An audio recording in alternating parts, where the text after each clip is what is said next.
Hola, bienvenida y bienvenido a Páginas Somnolientas, el lugar donde te arrullamos hasta que logres conciliar el sueño, mientras te contamos anécdotas, historias interesantes, cuentos, etc. De antemano, un agradecimiento a todas aquellas personas que nos han hecho llegar comentarios. Habiendo dicho esto, demos inicio a la narración de hoy. En 1576, el cartógrafo español Diego Gutiérrez trazó una isla llamada H.Y. Brasil, al oeste de Irlanda. Durante siglos, marineros juraron haberla visto emerger entre la niebla, solo para desaparecer al acercarse. Esta es la historia de las Islas Fantasma, errores, fraudes y fenómenos naturales que desafiaron la geografía. Bienvenidas y bienvenidos entonces a un viaje por lugares que existieron solo en mapas y en la imaginación humana. Isla de Thule, Grecia, siglo IV a.C. La isla de Thule, mencionada por primera vez por el explorador griego Piteas en el siglo IV a.C., es una isla misteriosa y legendaria que se ubica en los confines del mundo conocido para los griegos. Aunque no se ha confirmado su ubicación precisa, se cree que podría referirse a Islandia o alguna zona de Escandinavia. Piteas describió a Thule como la isla septentrional a la que llegó, ubicada a 6 días de navegación al norte de Gran Bretaña. Relató que en Thule el sol de verano no se ponía, lo que sugiere una ubicación cercana al círculo polar ártico. Describió a los habitantes de Thule como agricultores, ganaderos y apicultores que vivían en una tierra donde las noches de verano eran muy cortas. También mencionó un mar helado o mar espeso más allá de Thule, lo que podría referirse a los hielos árticos. Hay distintas interpretaciones y teorías sobre Thule. La identificación más tradicional de Thule corresponde a que es Islandia, debido a su ubicación septentrional y a la descripción de Piteas sobre el sol de verano.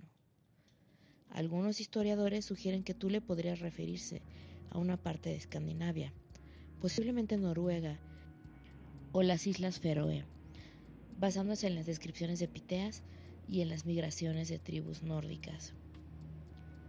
Una teoría más reciente propone que Thule podría ser la isla noruega Småland, ubicada al noreste de Escocia, basándose en la interpretación de mapas antiguos. En la Antártida también existe un grupo de islas llamadas Islas Thule del Sur, una de las cuales se llama Isla Thule, pero esta identificación es posterior y no tiene relación con la Thule descrita por Piteas. En la antigüedad, Thule se convirtió en un símbolo de un lugar lejano, misterioso y exótico, más allá de los límites del mundo conocido. En la mitología griega, Thule era asociada con Hiperbórea, el reino de los dioses. Durante el nazismo, la sociedad Thule, una organización esotérica, buscó en Thule un origen mítico para la raza aria, lo que generó controversia sobre el uso del nombre. En la literatura y la cultura moderna, Thule sigue siendo un símbolo de lo desconocido, la exploración y la búsqueda de conocimiento. En resumen, la isla de Thule, mencionada por Piteas, es un enigma que ha fascinado a lo largo de la historia. Aunque su ubicación exacta sigue siendo un misterio, su mención en la literatura antigua y su posterior interpretación como un lugar mítico y simbólico han dejado una huella duradera en la cultura occidental. Isla Bermeja, Golfo de México, siglo XVI. La Isla Bermeja, ubicada en el Golfo de México, es un enigma debido a su supuesta desaparición. Aunque aparecen mapas antiguos desde el siglo XVI, expediciones recientes no han podido confirmar su existencia. Su ubicación, supuestamente cerca de la costa norte de Yucatán, es estratégica para la delimitación de las aguas territoriales entre México y Estados Unidos. La isla aparece en mapas antiguos desde el siglo XVI, sugiriendo una existencia real. Se describe como una isla pequeña, de color rojizo o bermeja, ubicada en la sonda de Campeche. La isla dejó de aparecer en mapas modernos, generando especulaciones sobre su desaparición. investigaciones científicas como la de la UNAM en 2009 no encontraron evidencia de su existencia en la zona indicada. Se han planteado diversas teorías, desde cambios geológicos hasta la intervención humana, incluyendo teorías de conspiración. ¿Te imaginas? Algunas teorías sugieren que la isla podría haber sido hundida por un maremoto o por el aumento del nivel del mar, mientras que otras apuntan a una posible intervención de la CIA para facilitar a Estados Unidos el acceso a los recursos petroleros en la zona. La existencia de Bermeja permitiría a México ampliar sus aguas territoriales y reclamar una zona rica en petróleo y minerales, conocida como el Hoyo de Dona. Su desaparición o no existencia plantea dudas sobre la veracidad de la información cartográfica y la integridad de los límites marítimos. En resumen, la isla Bermeja es un misterio que ha capturado la atención de investigadores y conspiracionistas, con implicaciones geopolíticas que aún generan debate. Sandy Island, Pacífico Sur, 2012. Sandy Island, ubicada en el Pacífico Sur, es un ejemplo de una isla fantasma que figuraba en mapas y atlas, incluyendo Google Earth, pero que en realidad no existe. Científicos australianos descubrieron su inexistencia en 2012 durante una expedición. La isla, supuestamente de 25 kilómetros de largo y 5 kilómetros de ancho, se ubicaba entre Australia y Nueva Caledonia. ¿Pero por qué se creía que existía? La isla aparecía en mapas antiguos. Algunos mapas, como los del Almirantazgo, seguían representando a la isla, incluso después de que se sugiriera su inexistencia. Las expediciones previas que buscaron la isla no la encontraron y fueron ignoradas o no se les dio suficiente credibilidad. ¿Y cómo fue el descubrimiento de la inexistencia? En 2012, una expedición científica australiana a bordo del buque RV Southern Surveyor midió profundidades de más de 1.300 metros en la ubicación donde se suponía que estaba la isla. Los investigadores no encontraron ninguna señal de tierra, solo océano. Esto llevó a la confirmación de que Sandy Island era una entidad inexistente. ¿Y de dónde surgen las teorías sobre su origen? La más aceptada es que los primeros navegantes confundieron grandes balsas de piedra pómez flotante con una isla. Estas balsas, producto de erupciones volcánicas submarinas, pueden flotar en el mar durante años y moverse a través de grandes distancias. La confusión pudo haberse perpetuado en mapas históricos y posteriormente en sistemas cartográficos digitales. ¿Y qué impacto tuvo el descubrimiento? El caso de Sandy Island puso en evidencia la posibilidad de errores en los mapas, incluso con tecnología avanzada.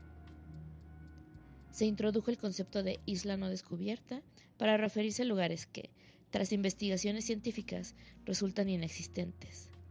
Google eliminó la isla de Google Maps poco después de que se confirmara su inexistencia. Fenómenos naturales. Bancos de arena móviles. Isla Ferdinandea en Italia. Esta isla emergió en 1831 por una erupción volcánica y desapareció en 1832. Las referencias más antiguas sobre erupciones submarinas en la zona de Ferdinandea se remontan a la Primera Guerra Púnica, entre 264 y 241 a.C. Parece que el volcán saltó a la superficie de nuevo otras 2 veces entre el siglo XVII y el siglo XIX. La última aparición del volcán se remonta a julio de 1831, cuando las erupciones hicieron que el volcán se elevase hasta 65 metros sobre el nivel del mar, creando una isla de 4 kilómetros cuadrados. Casi inmediatamente, el profesor en geología de la Universidad de Berlín, Karl Hoffmann, quien estaba casualmente de visita en Sicilia, fue el primer ser humano en desembarcar en la recién aparecida ínsula. Sin embargo, Gran Bretaña, que controlaba la isla de Malta, fue la primera nación que reivindicó su soberanía, denominándola Isla Graham después de haber colocado su bandera en la isla el 2 de agosto. El rey de las dos Sicilias, Fernando II de Borbón, envió varios navíos con el fin de contestar a esa reivindicación, denominándola a su vez Isla Ferdinandea. El 29 de septiembre, un destacamento llegado de Francia plantó la bandera francesa sobre la isla y la denominó Isla Julia. España declaró asimismo sus ambiciones territoriales, sin ni siquiera desembarcar. En diciembre de 1831, los navíos británicos no encontraron ningún vestigio de la isla, una vez se relajaron las tensiones sísmicas. El volcán había vuelto a descender bajo la superficie, eliminando a su vez las tensiones diplomáticas que había generado. ¿Te imaginas estarse peleando por un pedazo de tierra que después desapareció?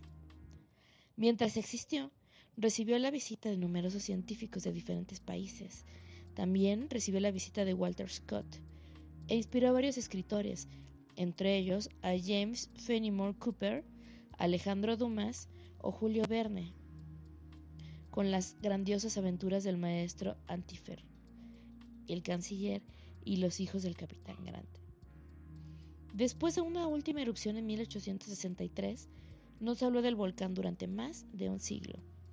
En 1925, su cima descendió hasta los 25 metros bajo el nivel del mar.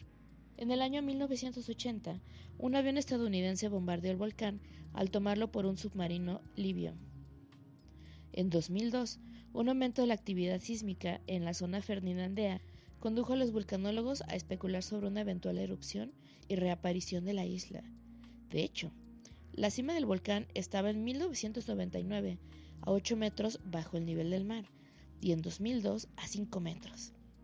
Varios artículos de la prensa británica e italiana volvieron a poner de actualidad las diferencias diplomáticas y los buceadores italianos colocaron una bandera y una placa de piedra con el texto «La isla Ferdinandea era y queda de los italianos» sobre la cima del volcán, a fin de engalanar la eventual emersión de esta isla.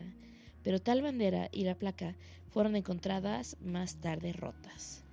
Actualmente no se registra ninguna actividad volcánica y la cima sigue a 6 metros bajo el nivel del mar, constituyendo un banco submarino que es llamado en la cartografía internacional más difundida Banco Graham, 24 millas náuticas al noreste de Pantelleria.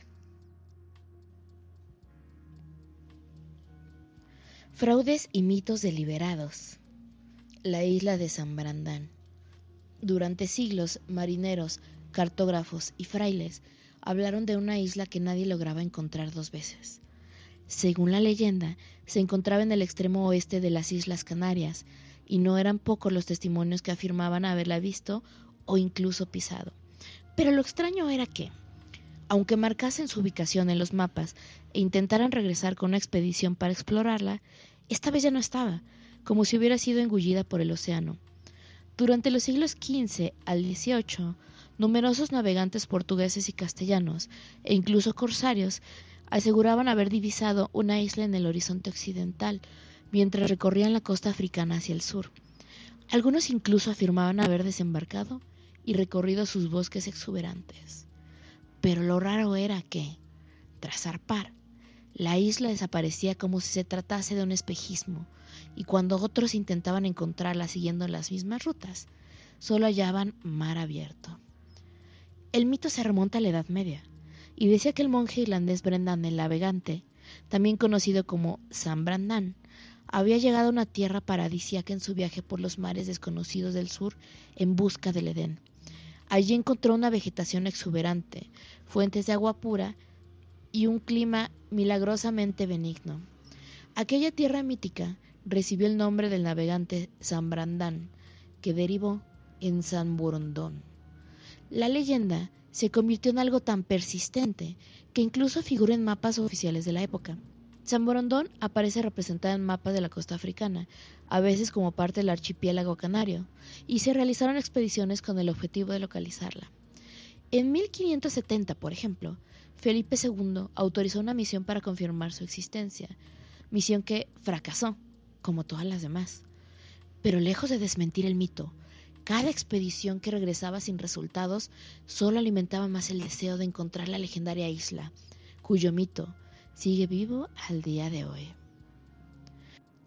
¿Pero cuál es la explicación del mito de San Borondón? porque resulta inevitable preguntarse si había una explicación detrás de este fenómeno, o si era solo una de tantas leyendas marineras. Pues la respuesta es que, aunque sin duda hubo una gran carga mítica, puede que no fueran solo delirios. Una posibilidad es que las supuestas apariciones se debieran a efectos ópticos conocidos como espejismos marítimos o fata morgana, que pueden deformar la silueta de islas reales, como las cercanas La Palma o El Hierro, y proyectarlas en el horizonte en condiciones específicas de luz y temperatura, un fenómeno natural que crea la ilusión de que hay más islas de la cuenta. Así, lo que veían los marineros no era una isla diferente, sino La Palma o El Hierro, que deformadas por el espejismo, daban la impresión de ser una isla distinta, y puesto que solo se veía si se daban las condiciones climáticas adecuadas, era poco probable que al volver con una expedición se dieran casualmente las mismas condiciones necesarias para avistarla. La pregunta entonces es, ¿por qué había tanta gente que afirmaba haber estado en San Borondón? Esto también tiene una explicación fácil. Es posible que desembarcaran, pero sin saber en qué isla concreta. Las Canarias todavía eran poco conocidas por los navegantes castellanos, que habían llegado a ellas apenas en el siglo XV, y aún tardaron en explorarlas en profundidad. Es por eso que, a menos que ya hubieran estado personalmente en La Palma o El Hierro y conocieran sus paisajes, podían perfectamente pensar que estaban pisando la mítica última isla occidental. Más allá de las explicaciones científicas, si la historia de San Borondón ha perdurado, es por su fuerza como símbolo. Representa el deseo humano de hallar un paraíso oculto, tan presente en la era de la exploración. En Canarias, la última isla es parte del imaginario popular, y no faltan quienes, en días de calima o atardeceres intensos, aseguran haberla visto brevemente dibujada sobre el mar. Hoy, San Borondón sigue viva en canciones folclóricas, leyendas orales y hasta en obras literarias. Y pues bueno, hoy, con satélites y GPS, las islas fantasmas son rareza del pasado, pero nos recuerdan algo profundo. El mapa del mundo siempre ha sido una mezcla de medición y de sueños.